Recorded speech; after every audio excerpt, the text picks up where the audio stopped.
My boss fired me via text message during the PSG versus Chelsea final at MetLife Stadium. 7 years at FinTech Solutions, $95 million in Latin American contracts. And Blake Moore ended it all with 2 cold lines while 80,000 people were cheering around us. The man sitting next to me happened to read the message and said, "Looks like you're open for an interesting opportunity." Little did I know that Eduardo Lopez would become the architect of my revenge.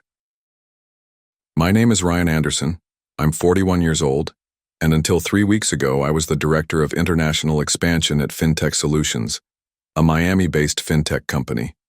7 years of my life were spent building bridges between the US and Latin American markets, closing deals most professionals only dream of. You know that feeling when you genuinely believe you're building something bigger than yourself? That's exactly how I felt every morning walking into the office. My wife, Kelly, used to say I talked about the company like it was my own daughter. And maybe she was right. Blake Moore had been my boss for 3 years, a guy who got the job through family connections and made it clear he never liked my management style. He preferred endless meetings where nothing got done, while I believed respect had to be earned through results, not office politics. In recent months, Blake started excluding me from critical decisions, always with some excuse.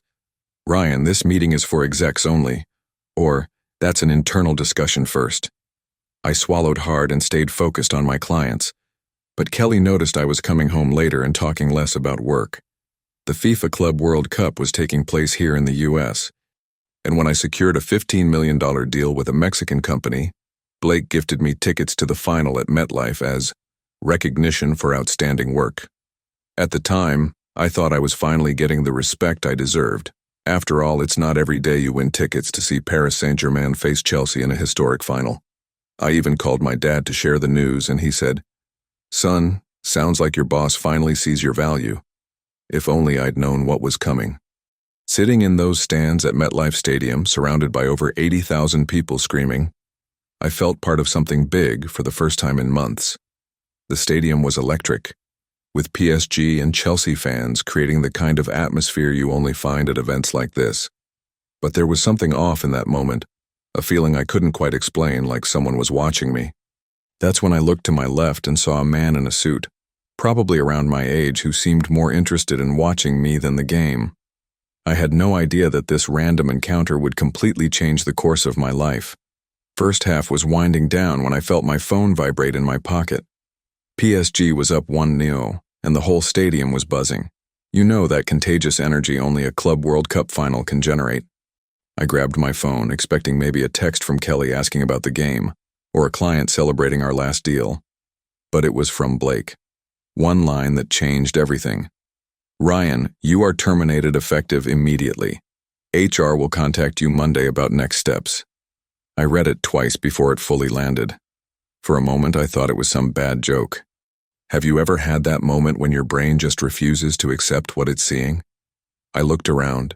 Tens of thousands of cheering fans, living the moment, and there I was, sitting with a bomb in my hand. No explanation, no justification, not even a "thanks for 7 years." Just a cold, calculated sentence, as if I were just another line item on a payroll. Suddenly, the stadium noise sounded distant, like I was hearing it through thick glass. I took a deep breath and typed a simple reply. Understood. I wasn't going to give him the pleasure of seeing me beg or plead for answers during a historic final between Chelsea and Paris Saint-Germain. The man next to me, who had been subtly observing, now stared at my screen, not intrusively but like someone who recognizes the weight of bad news when they see it. I tucked my phone away and pretended to watch the game, but my head was spinning. 7 years of work, millions in deals, and it ended with a 2-line text. That's when the man beside me turned and said, "Sorry, I couldn't help noticing. Losing a job is never easy, especially the way it just happened." His voice had a subtle Latin accent, and there was something in his eyes that conveyed genuine understanding. "I'm Eduardo Lopez." He extended his hand.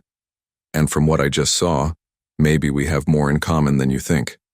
Right then, as Chelsea scored and the stadium erupted again, I had no idea I was meeting the man who would completely change the course of my life and shape my revenge. The second half began and I was still processing what had just happened. Eduardo Lopez didn't say another word after introducing himself. He just stayed there watching the game, but I could sense he was reading my reactions. Have you ever felt completely lost but strangely calm at the same time? That's exactly how I felt. As PSG pushed forward and the crowd roared around us, my mind shifted. Cooler, more calculated.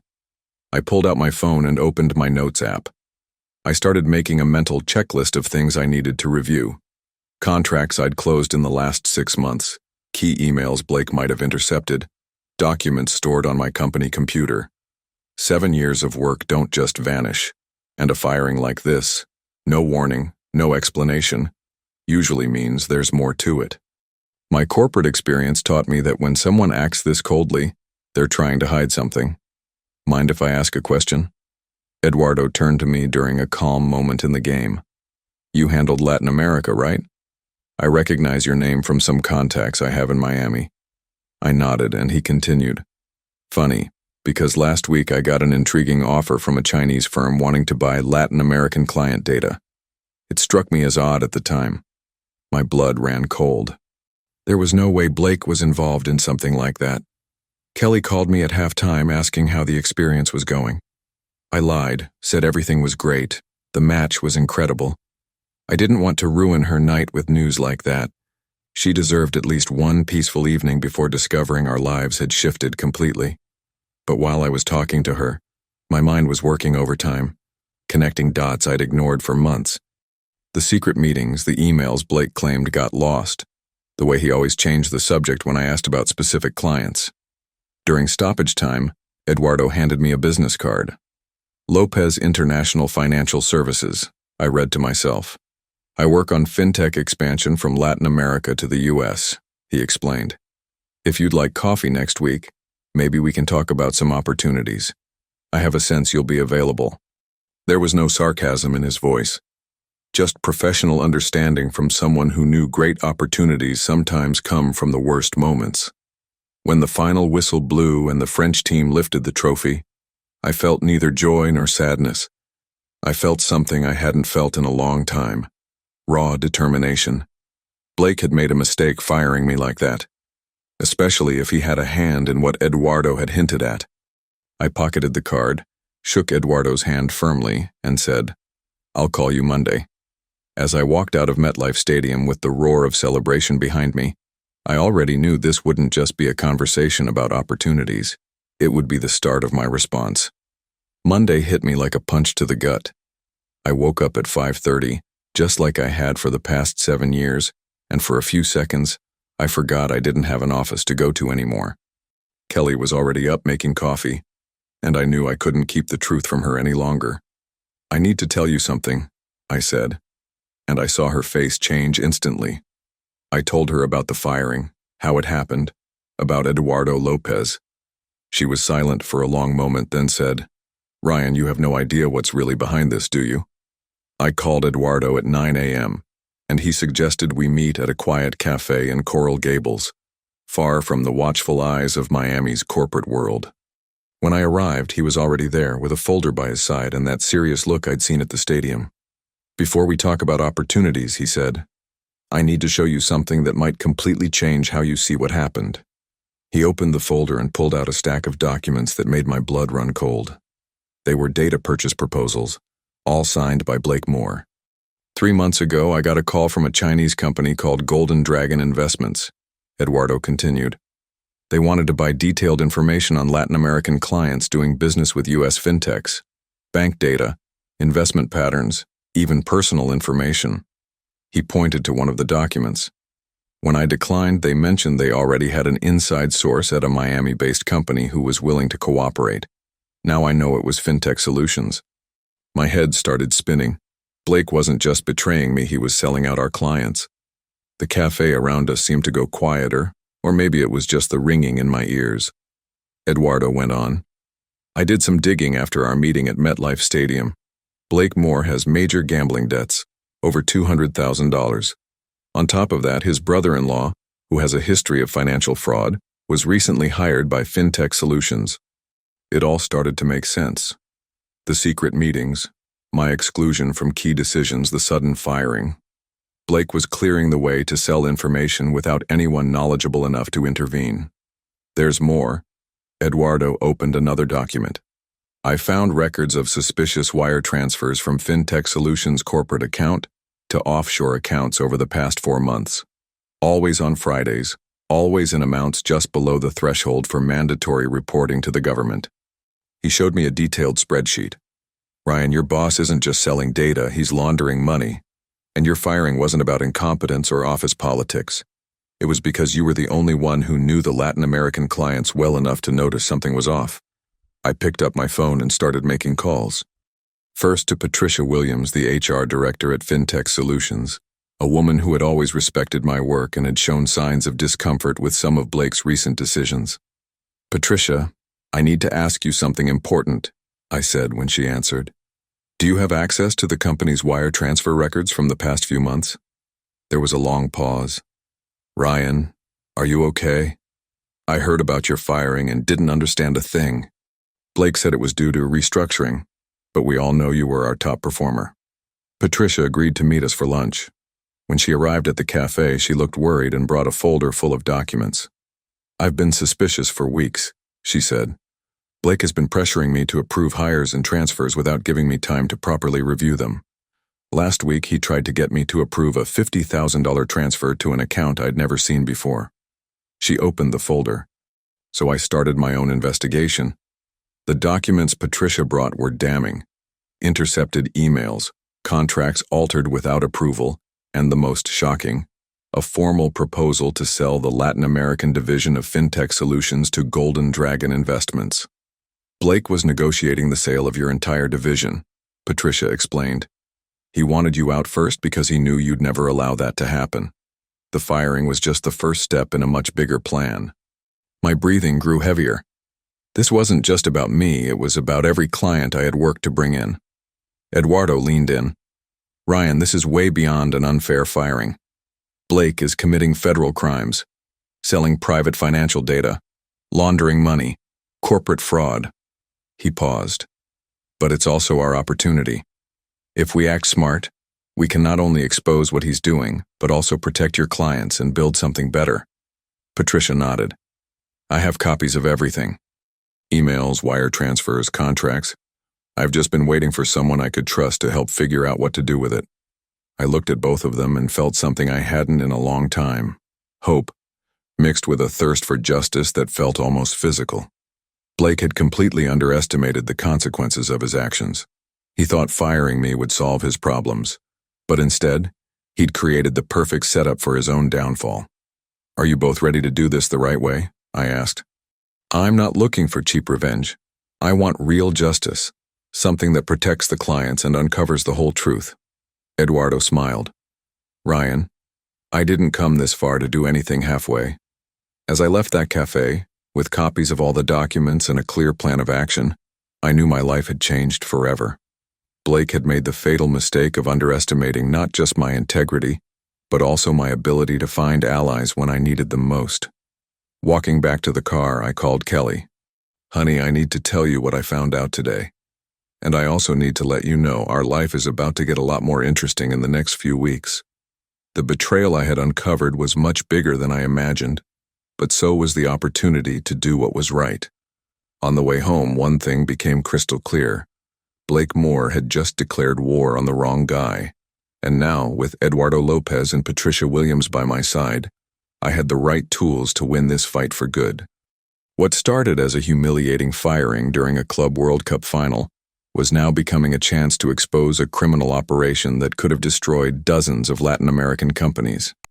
Sometimes justice shows up disguised as opportunity. Tuesday morning, Eduardo, Patricia, and I met at the Lopez International Financial Services office, a sleek building on Brickell Avenue. The plan was simple, but had to be executed with surgical precision. First, we protect the clients, Eduardo said, spreading out a list of Latin American companies doing business with FinTech Solutions. Then we expose Blake in a way he can't run from or cover up. Patricia opened her laptop and displayed the evidence organized chronologically. I've got everything here. Emails, transfers, even recordings of conversations where Blake pressured me to approve suspicious things. Eduardo picked up the phone and started making calls to our key clients. "Carlos, I need to tell you something urgent about your account with Fintech Solutions," he said to the CEO of the largest logistics company in Mexico. Meanwhile, I put together a detailed presentation showing how Blake had violated each client's trust. Within 2 hours, we had scheduled emergency meetings with 8 companies. They deserve to know the truth, I thought. And they deserve a better alternative. Justice wouldn't be just exposing Blake. It would be ensuring that no client was harmed by his scheme. Patricia called her personal lawyer, known for handling corporate fraud cases. "Dr. Martinez, I need an urgent consultation on federal financial crimes," she said. "I have documents proving money laundering, illegal data sales, and corporate fraud." The lawyer agreed to meet with us that afternoon. In the meantime, I began drafting a detailed report on Blake's suspicious activities, including dates, amounts, and the accounts involved. Every line of that document was a bombshell set to blow up my former boss's criminal career. The first client meeting was with Mexicana Logistics, a company that had invested $8 million through Fintech Solutions. When I showed the evidence that Blake was selling their financial data to Golden Dragon Investments, CEO Carlos Mendoza looked visibly shaken. "Ryan, are you telling me our banking information is in the hands of a Chinese company?" he asked. "Exactly," I replied. "And Blake planned to sell your entire division without telling anyone." Carlos slammed his fist on the table. "This is a complete breach of trust. We'll sue that company for every cent." Eduardo seized the moment to pitch Lopez International's proposal. "Carlos, we can transfer your account today, with better terms and the guarantee that your information will be secure," he said. "And Ryan will be directly responsible for your account, as it should have always been." In 20 minutes, Carlos signed a transfer contract for $8 million. "Blake had no idea how respected you were among the clients," Eduardo told me as we left the meeting. "He just handed over what took years to build." The meeting with the lawyer was even more revealing. Dr. Martinez reviewed all the documents and was impressed by the volume of evidence. "Ladies and gentlemen, you have enough material for both criminal and civil proceedings," he said. "Blake Moore could face up to 20 years in prison for these crimes." He advised us on how to proceed. First, report it to the FBI for federal offenses. Second, notify the SEC about financial fraud. Third, pursue civil lawsuits for client damages. "You've done the investigator's job for them," he smiled. "I rarely see a case this well documented." Thursday was the day of the final strike. Patricia scheduled a meeting with Fintech Solutions Board of Directors, citing urgent compliance matters. Blake showed up confident, probably thinking Patricia was being paranoid as usual. But as soon as she began presenting the evidence, I watched his face shift from smug to pale in a matter of seconds. "These are very serious accusations, Patricia," he tried to interrupt. "They're not accusations," she replied coldly. "They're documented facts, and the FBI has already been notified." The board sat in silence as Patricia presented every document, every transfer, every incriminating email. Blake tried to deny everything, but the evidence was undeniable. "You sold our clients' data, laundered money through offshore accounts, and attempted to sell an entire division without authorization," the board chairman said. "You're fired immediately, and we will fully cooperate with authorities." Blake looked at me with an expression that mixed rage and desperation. "You have no idea what you just did, Ryan," he said. "Oh, I know exactly what I did," I replied. "Justice." As I left Fintech Solutions for the last time with Blake being escorted out by security, I felt a sense of closure I hadn't experienced in a long time. My phone rang. It was Eduardo. "Ryan, I just received 3 more client transfers. That's $45 million now moved from Fintech Solutions to Lopez International," he said. "Blake didn't just lose his job. He lost the trust of the entire Latin financial community. No one will ever do business with him again." Revenge had become justice, and justice had become opportunity. That night, having dinner with Kelly, I told her everything that had happened that day. "You did the right thing," she said, holding my hand. "This wasn't just about you. It was about all those business owners who trusted a company that betrayed them." I looked out the window and saw Miami's lights glowing in the distance. In just a few days, my life had completely changed. Blake Moore had tried to destroy me, But instead, he created the perfect conditions for me to build something far better. Sometimes the best revenge is simply letting the truth speak for itself. 2 weeks after the showdown at FinTech Solutions, Blake Moore's life had turned into a public nightmare. The FBI executed search warrants at his company and his home on a Friday morning, complete with local news coverage. Images of him being led away in handcuffs aired on every Miami news channel, with the headline, "FinTech Executive Arrested for Money Laundering and Fraud." Patricia called me that afternoon. "Ryan, have you seen the news? Blake tried blaming you and Eduardo for a conspiracy to destroy the company. Even at the end, he couldn't take responsibility for his own crimes. Eduardo and I were finalizing the remaining client transfers when we got an unexpected call. It was Blake's lawyer, offering an out-of-court settlement. "My client is willing to pay significant compensation if you drop the allegations," he said. Eduardo laughed into the phone. "Tell your client justice isn't something we negotiate. He committed federal crimes, not a business dispute." We hung up and looked at each other. "Some men never learn," Eduardo remarked. "They think money fixes everything, even dishonesty." Kelly and I were having dinner when my phone rang. The caller ID was instantly recognizable. Blake. I showed the screen to Kelly and she shook her head. I answered on the second ring. "Ryan, you have to help me." His voice was desperate. "I can explain everything. It wasn't meant to end like this." His tone had changed. No corporate arrogance, replaced by something almost human. I hesitated. Part of me wanted to hang up immediately, but another part needed to hear him out. "Blake," I said calmly, "you had 7 years to treat me with respect. You had months to do the right thing." "You don't understand," Blake continued, and for a moment his voice cracked. "I have 2 little girls, Ryan. You know Emma and Sophie. They're 8 and 10. How am I going to tell them Daddy is going to jail?" I felt a lump in my throat. I did know his daughters. They had visited my office a few times. "I know you have a family, Blake. That's precisely why I can't understand how you risked everything." There was genuine pain in his voice now. "I was desperate, Ryan. The debts, the threats. I thought I could fix it without anyone getting hurt." "We all face pressure, Blake," I replied, though my voice was less firm. "The difference is some of us don't sell others' trust to solve our problems." There was a long silence. "I always respected your work, Ryan, you know that." "No," I responded, though not with my former certainty. "Respect isn't firing someone via text during a Club World Cup final. Respect isn't selling clients' information to strangers." Even so, hearing his vulnerability made me wonder if I had shown enough mercy.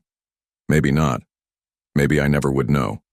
The call lasted another 15 minutes, with Blake alternating between genuine apologies and desperate pleas for me to testify on his behalf. "Think of your family, Ryan. Think of the impact on FinTech Solutions' reputation. Hundreds will lose their jobs." It was his final move, trying to make me feel guilty for the consequences of his crimes. "Blake, those people will find jobs at honest companies. You chose to put them all at risk." When I hung up, Kelly took my hand. "You did the right thing," she said. He had every chance to do the right thing.